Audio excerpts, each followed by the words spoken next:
Hey everyone, Anthony here with InTouch Mortgage Solutions. It's Friday, Finance Fridays. Thanks again for clicking on this week's episode. On this week's episode, we're going to talk about what interest rates look like today, where things are obviously headed, what components we should be looking at as we start to see this Bank of Canada hit the pause button, what it could be doing to bond yields, and obviously what has happened over the last little while with interest rates and where they are today, especially if you're looking to go out there and purchase a home, get a pre-approval, whether you're renewing your existing mortgage at the current moment. What are your options? What should you be paying very close attention to? Now, before we get into the rates, very important to look at obviously what's happened in the course of the past week and what things are anticipated for the month end. Obviously, we've heard from the Bank of Canada hitting that pause button, trying to get that inflation target back down to 2%. Obviously, the pause being relatable to what happened with the economy, the GDP, the contraction. Consumer spending is down, and obviously discretionary spending amongst Canadians is down. We're starting to get these little nuggets of information in from a lot of the data points, and obviously that means that the Canadian economy will contract, and if we start to see consumer spending pull back, well, what are the implications, obviously, in the economy as a whole? What is it going to do to job numbers? What is it going to do to obviously businesses if they're losing these revenues from consumer spending? And this is obviously a big ticket question for the Bank of Canada ahead of their next rate announcement coming on October 25th, which, just as a recap, they will be introducing their monetary policy report for the remainder of 2023, and that could change or shift the dynamics when it comes to what the Bank of Canada is projecting, what they see, what they're forecasting for 2024 when it comes to that inflation rate. As you may recall, right now they are thinking that the inflation rate of 2% will see 2% at some point in 2025. Will they pull back that projection, or will they push it out further, or will they just keep it the same? And obviously that gives the Bank of Canada the runway they need to make further rate decisions, especially when we think about the last one for 2023 is going to come up in December, right before, obviously, or during the holiday season. We'll see exactly what ends up playing out there, but make sure you're subscribed to the channel, you hit that notification bell so that you can stay up to date with what's happening in the mortgage and real estate marketplace. Now, as we wait for the month end to roll out, we're going to be getting those inflation numbers. What happened for the month of August? We know in June it was at 2.8, July 3.3. What's going to happen in August?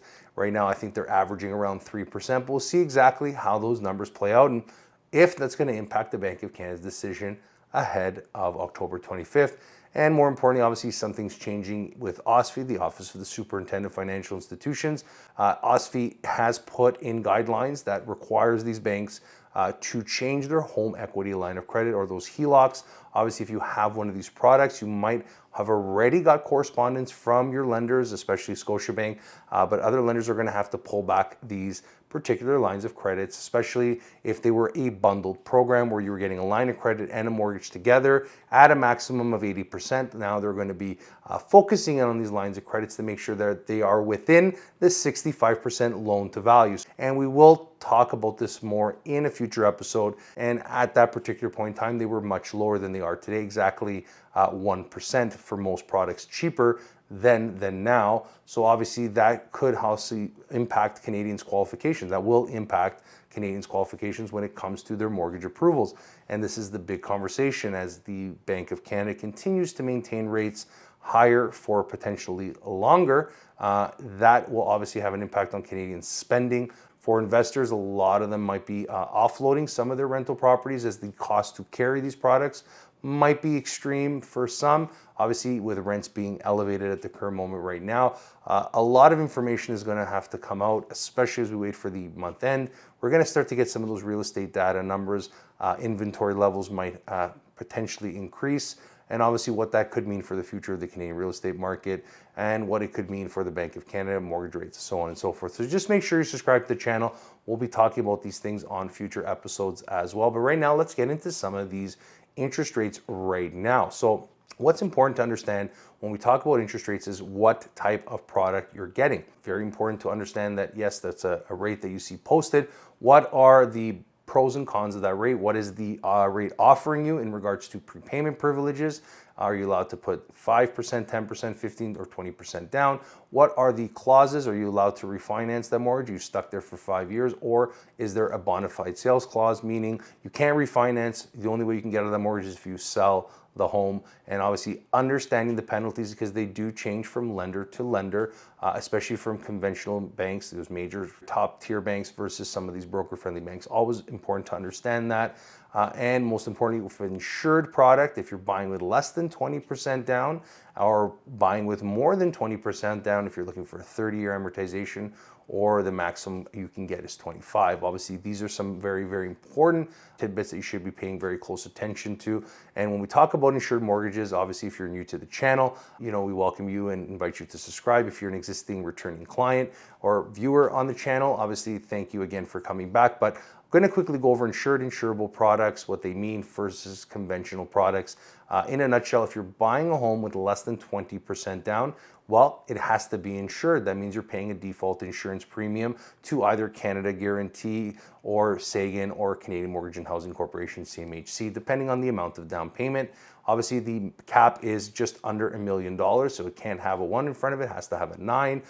And more importantly, obviously, it's a maximum amortization of 25 years. That is very true for insured and insurable products, which are switches and transfers. The major difference is that you do not have to pay the default insurance premium, but in an insured insurable purchase, both insured and insurable, switches and transfers are for purchases or not for refinances. So you're just basically buying or switching your mortgage over without taking on any more debt. And in that particular case, the lender pays the default insurance premium on your behalf. And same requirements, sub $1 million, 25-year amortization, very strict guidelines when it comes to those servicing ratios, which we've talked about, the gross debt servicing ratio and your total debt servicing ratios. When we look at conventional mortgages, very important to understand that those are 30-year products. No default insurance premium is added on that. You are actually paying a slightly higher rate for a 30-year mortgage. That's the difference, but you're also able to buy for over $1 million. You're able to refinance and restructure, take out equity on that particular mortgage. So it does have a little bit more versatility, but the minimum requirement, 20% down plus, depending on the size of the purchase. So let's get into some of these rates right now that we see in the marketplace right now. And obviously, very important that these could change at any given time. As the bonds begin to shift, we see the banks quickly increase rates and generally they're a little bit slower to bring them down. Some of the lenders will offer some discounts on these rates, obviously once the deal is submitted. And obviously there are particular lenders that may have some programs like cashback, so on and so forth. And I want to just go over some of the rates where they were just in May and where they are now. So if we look at a 5-year insured mortgage, back in May it was around 4.39%. As of today, it's 5.44 or even some 5.39. So you can see there's a full 1% difference in that rate from just May till now. And obviously that is going to have some impacts on the real estate market. Then you have a 5-year conventional, 4.94. Now you're hovering around the 6.09% for a 5-year conventional mortgage. And then a 3-year insured mortgage, 4.89 to 6.19%. And you also have 3-year conventionals anywhere from 4.99% and now situated at 6.44%. You can see that all the rates across the board have gone up significantly, most of the rates with a 6 handle in front of them, which means that you're qualifying at 8 and change percent, making it much more challenging for many Canadians to qualify for that mortgage. Even for some Canadians who have renewals right now, they're fast approaching. Maybe switching out of that lender is not an option because you may not qualify for the existing mortgage that you have. Even if there is a better rate available elsewhere, you may not be able to move your product. And obviously with these extended amortizations and snapping back some of these mortgages, if you're in a variable, what are your options? Always speak to a mortgage professional. Make sure you're getting the right advice and obviously all the options available from the multiple lenders that brokers tend to work with so that you're not just hand tied to one lender. You have several different options available to you, especially with that insurable switch and transfer, as we'll see sort of right now what that gap or that range looks like. Just as a side note, we didn't include the variable rate products in there. Generally not a very popular product right now, at least for us. I mean, there are some clients that want it, we do present it, but variable rate mortgages can range depending on what the discount is, if it's insured, insurable, or conventional. And obviously prime being 7.20% right now because the Bank of Canada held last week. So prime hasn't moved and you're looking at anywhere from 6.1 to about 7% depending on the type of product for that variable rate mortgages, variable rate mortgages, which tend to be basically either a static payment, so you have to be very cautious, is a static, meaning that your payment will never change, even if the interest rate goes up or down. The change in interest and principal calculations on the back end of the mortgage do, versus adjustable, where that payment will move up and down based on what the Bank of Canada does and what Prime does. So very cautious on those. And obviously most variable rate mortgages, 5-year products to get the best discount. There are 3-year, so on and so forth, but 5-year being the most popular because of that 3-month penalty to get out of a variable. Although, as a side note, for many Canadians right now with higher premiums or higher rates on those variable rate mortgages, you have to be very cautious what that 3-month looks like.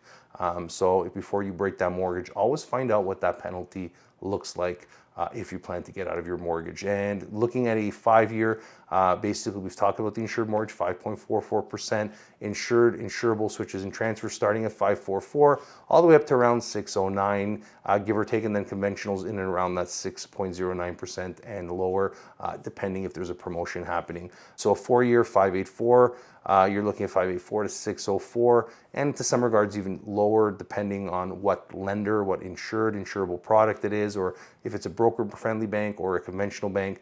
And then obviously looking at 6.24 for a conventional 4-year, and then the 3-year, that's where they're highlighted. The 5 and the 3 are highlighted in blue, is around 6.19%, all the way up to around 6.51%. We have seen them for 30-year, maybe a little bit higher, maybe a little bit lower, but hovering in and around the 2-year product. Obviously, these are the more expensive ones. We're seeing them hovering around the 6.59, all the way up to around 6.89%. Give or take, but that's generally happening right now. And then obviously the 1-year product being the most expensive. These are the ones that have a 7 in front of them. It's usually 7 to 7.25, 7.5%, depending on the particular lender. And obviously there are other lenders like Equity Bank, lenders like Equitable, Home Trust, Community Trust, some of these B alternative banks that are maybe priced a little bit higher depending on your position. Maybe you had maybe you were self-employed, maybe you had some blemish credit, maybe you had some concerns when you originated your mortgage, you had to work with one of these, what we call B banks. Then your rates might be significantly higher with those particular lenders. And most of those lenders are also very, very particular when it comes to what your credit score is, because your credit score with these B banks does determine what that interest rate will look like. So obviously there's a lot happening right now, and obviously we'll be tracking those bonds as we move forward throughout the course of the month, and obviously on this channel. And if we do see some significant changes in these rates, we will do a video update for that. So make sure you're subscribed to the channel, hit that notification bell. Don't forget to share the video with a friend if you learned something today, or if you know someone that's looking to go out there and purchase a home, get a pre-approval. Speaking of pre-approvals, I want to make one quick side note. I think it's very important because we've been getting a lot of calls. But obviously, if you have a pre-approval that is outstanding, right, you have a maturity date that's fast approaching, get in your pre-approval if you're not going to be able to close within that time frame, or you don't think you're going to find a home to close before that date expires, because the banks do not or will not have the obligation to extend that. So you need to know your purchasing power limits. As you can see from interest rates that were just a few months ago to today, that could definitely swing the purchasing power that you have available to you, especially when you think about the qualifying rate, right? If you were at 4.6% back in May, or let's say April, May, or June, and now that's basically at 6% qualifying at that time. Now you're at 8% if you have a 6 in front of that rate. So that huge window could definitely shrink your purchasing power, what you qualified for. So make sure you know what you're looking for. You're buying the right size of home and you're shopping for the right price on that home based on a new pre-approval. And if you need some help with that or have questions, you can reach out to our team here at InTouch Mortgage Solutions. More than happy to help. Or you can download our app for free in the description box below, and it gives you all the tools and calculators, all the rates, and all the parameters that you would need to make a good decision. Obviously, there's even a pre-qualification tool on there. It takes less than a minute to do that, and you can get an idea of where you are. But with that being said, we'll leave the video here, wishing everyone a wonderful Friday and an even better week ahead. Thanks again for clicking, and we'll see you next week.